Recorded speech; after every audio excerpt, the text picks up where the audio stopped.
Très bien. Allez, c'est mon tour, Madame Vassal. J'espère que ce rapport saura créer le consensus, puisqu'on le dit souvent, la mer est le territoire des projets qui rassemblent. Alors, notre trésor liquide, notre monument liquide, la rade de Marseille, pour laquelle nous travaillons au classement à l'UNESCO, a été sélectionnée aussi, toute la ville en tout cas a été sélectionnée au programme européen des 100 villes décarbonées à l'horizon de 2030. Et nous présenterons en octobre un plan Posidonie ambitieux.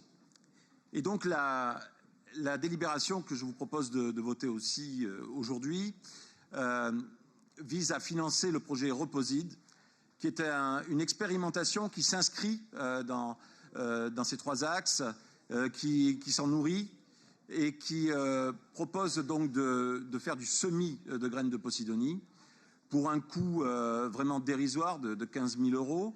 C'est un projet qui a été proposé par le GIS Posidonie. Nous avons récolté des graines de Posidonie, cet herbier qui avait fleuri à l'automne 2022 suite à la canicule de 2022. Et ces graines ont été plantées sur 2 supports différents à 28 mètres de profondeur. D'un côté, la matte morte de Posidonie, de l'autre côté, les tapis de fibres de coco. Et donc c'est une expérimentation scientifique et prometteuse, puisque ces graines ont germé. Elles font 6 à 11 cm de haut aujourd'hui.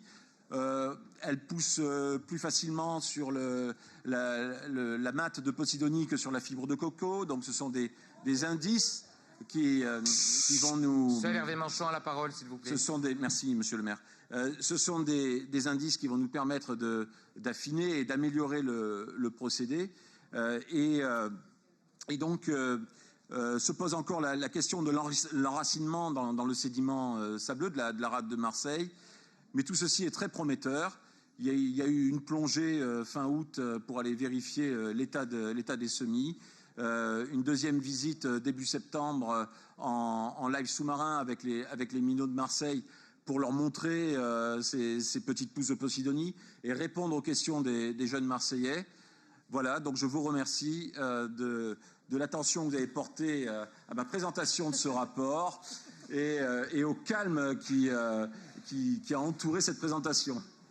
Il faut dire que dans le monde subaquatique, en général, l'écho se fait moins fort. J'ajouterai, parce que j'étais quand même un petit peu perturbé par les bavardages à la droite de cet hémicycle, que pour ceux qui ne connaîtraient pas très bien le sujet, l'herbier de Posidonie, c'est un capteur de CO2, donc il lutte contre le dérèglement climatique en captant et en piégeant le carbone, et c'est aussi une nurserie pour la biodiversité, puisque les petits poissons qui font plein de choses sous l'eau s'y abritent et s'y nourrissent.